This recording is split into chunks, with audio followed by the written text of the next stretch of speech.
Well, LA made some historic news this year. A massive gas spill, a sweeping bill that puts more money in the pockets of the poorest working Angelenos, and a landmark vote that could take more people who are homeless off the streets. Ana Marcos highlights these and other top stories that made headlines in 2016. A victory for city leaders in the fight to end homelessness after LA voters said yes to Proposition HHH, the city measure that will build more than $1 billion worth of housing for the homeless in the next 30 years. Homeowners will foot the bill, paying an average of $50 in new taxes each year. That's good news for people who are homeless. Almost 10 years ago, I was homeless. I have been homeless most of my life, drug addict, prostitute, all that ugly stuff. I'm proud to say that by having housing, my life has given me purpose. I never knew I suffered from mental illness. The measure will also provide support services like mental health counseling for the homeless and will build some affordable housing as well. And earlier this year, city leaders called for a record $138 million from city coffers to support the homeless, while state leaders announced H.R. 56. It declares a state of emergency on homelessness in California. And the homeless have changed.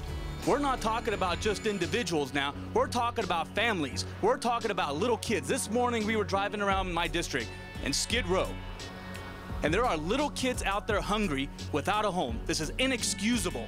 Homelessness spiked by 6% in LA in the past year.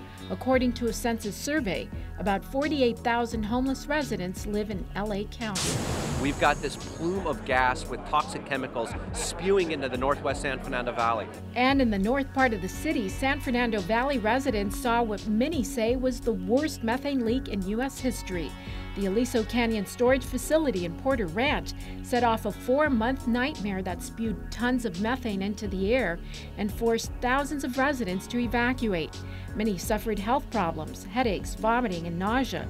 The well was finally shut down months later in February, but long-term effects of the spill are still not known. Many have called for the shutdown of the entire facility. This is a critical problem. This is a mini Chernobyl. This is a problem. How can you breathe in motor oil and think that that's okay?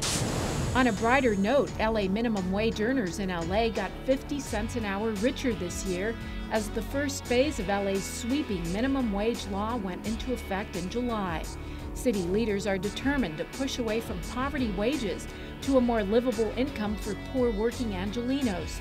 The plan will continue to increase wages in the coming years until the minimum wage reaches $15 an hour in 2020. The state of California and LA County also created their own minimum wage hike measures. And for the second time in several years, a chunk of NASA's spacecraft history has landed in LA.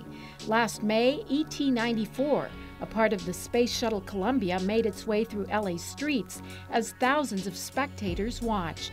It's just awesome to see something this size, and the fact that we have it here in Los Angeles to experience.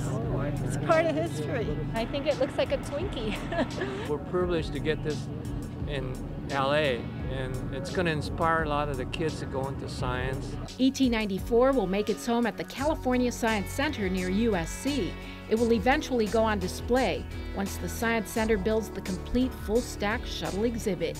I'm Ana Marcos for LA This Week's Year in Review. As a result of a settlement between SoCalGas and LA County prosecutors, the utility was required to install and maintain an infrared methane monitoring system at Aliso Canyon and adopt new operating procedures.